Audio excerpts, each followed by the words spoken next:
history lovers. Welcome to This Tweet in History, the Week in Review, podcasting to you on tape delay from our North American studios. Here are your top stories for the week ending January 16th, 2010. World Dateline January 15th, 69.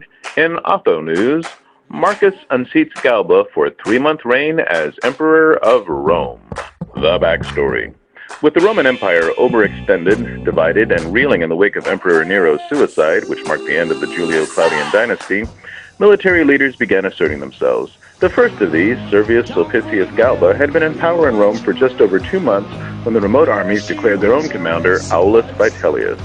Galba, in a show of authority, named his own successor, angering Marcus Salvius Otho, who saw himself as Galba's successor. Otho organized a conspiracy through which he was declared emperor, and Galba was dragged from hiding in the temple and killed. Otho's reign was short-lived, and in less than 9 weeks he committed suicide as Vitellius's armies closed in on him.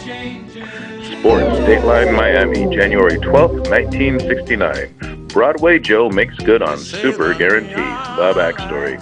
Following the merger of the American Football League with the National Football League, the newly christened American Football Conference was definitely the weaker partner. And in 1969, their champion Jets were 19-point underdogs to a Baltimore Colts team and its defense that had stifled opposing teams' offenses all season long. It was against this backdrop that Broadway Joe Namath, in an interview, guaranteed that his Jets would win. And he delivered. The Colts expected to rattle the young quarterback with their confusing package of blitzes, but he had done his homework and handled the Colts defense, particularly their aging right side, with the plum, jumping out to a 13-0 lead and by the start of the fourth quarter, essentially running out the clock. Broadway Joe was as good as his word, the only quarterback to win an MVP in a Super Bowl without throwing a touchdown. Things that make you go, Dateline Boston, January 15th, 1919. Boston buried under molasses tsunami. The backstory. On an unseasonably warm January afternoon in Boston, beer and trouble were brewing at the United States Industrial Alcohol Company. Shortly after noon, a cast-iron tank 50 feet tall that held 2.5 million gallons of molasses to be made into rum ruptured, causing a sticky flash flood as its contents emptied out into the streets in a matter of seconds.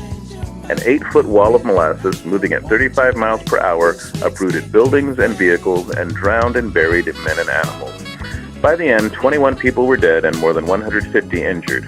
After 6 years of lawsuits, the courts rejected the brewery's claims of sabotage, finding that the tanks were overfilled and under-reinforced. The company paid out almost $1 million to over 100 plaintiffs.